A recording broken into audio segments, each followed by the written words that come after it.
All right, it was 2008 and Marvel came out with Iron Man. And ever since then, Marvel, anything related to Marvel, whether it's a movie or a show or even cartoons, although not as much now, it was a no-brainer. My entire family was going to absolutely watch this with me. So then when we saw the trailer for Werewolf by Night, and I will say that's been chipping away a little bit lately. They haven't been into a few of the newer things. The movies have maintained must-see TV. Some of the shows have kind of lost the fam, even though I have given them positive reviews. So some of these I'm actually watching solo. So Werewolf by Night, the trailer came out, and it was a quick and resounding, absolutely not. Nobody wants to watch this with me. And I wasn't sure about it, but I've enjoyed pretty much everything Marvel has done so far. So I was going to give it a chance. Then I saw some early buzz of it. This is actually really good. So I was excited to watch it.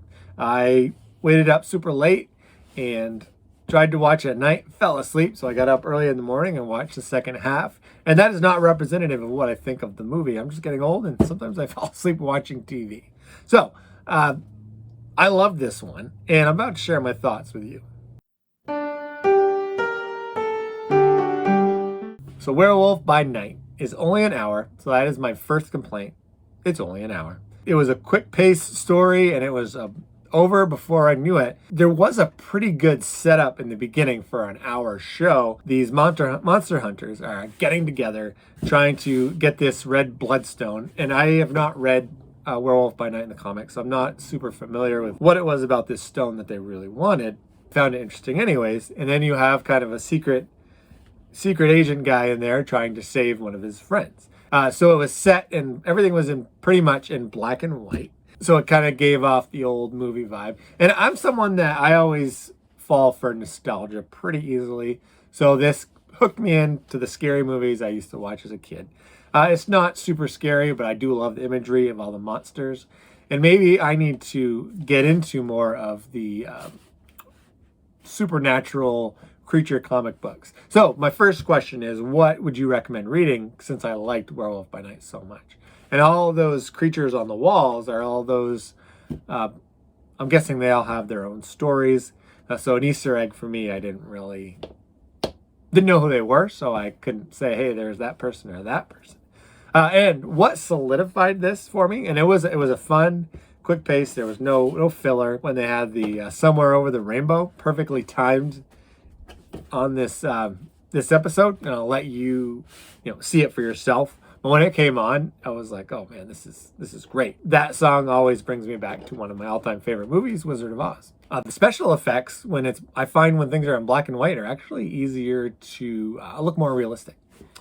One thing I always judge a werewolf, specifically film or show, on is what the werewolf looks like. Because there's a lot of, I don't know, I think werewolves are done so terrible half the time. Twilight, they just went with straight wolves.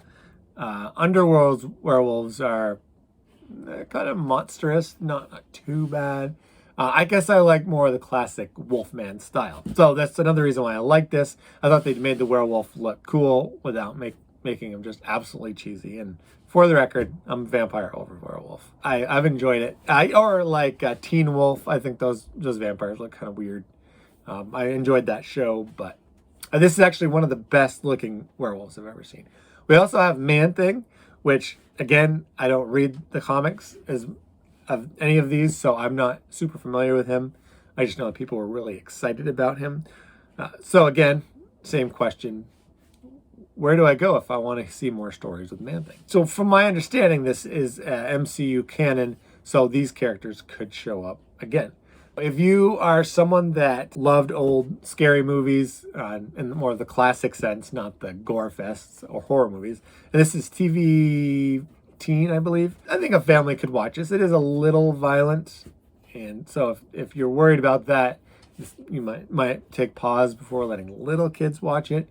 But because it's in black and white, you don't see blood splattering everywhere. It's just a good story of some monster hunters that I've never seen in the MCU before.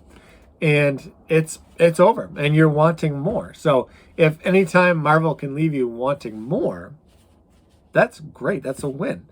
Now, I've also read that they might consider doing more of these And I don't know how I feel about just getting an hour of something that's really fun or really enjoyable. Maybe it's their way of teasing us and giving us, throwing more things at the wall and see what sticks. She-Hulk is definitely a different kind of show. Miss Marvel was a different kind of show than they've put out. It's kind of a hit or miss. Judging from the positive buzz online, I'm saying this one was probably a big win. Although I have not been able to convince my family to watch it. So there might be a section of people that just aren't interested in it. So I'm curious to hear what you thought. Did you absolutely love this? Were you a fan of the comic book before this came out? So you already had some of your own personal hype built in. Did you like the hour just special presentation? Did it leave you wanting more? I think there's a lot of great talking points for just such a small show. And the way they put in a little color with black and white made it even more entertaining. I don't know if this would have worked, though, in any other month but October. So I think they did it well. They brought the Halloween vibe into a show with all these creatures.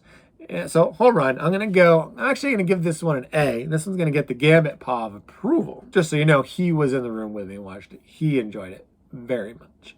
But he, of course, had some nightmares after watching it.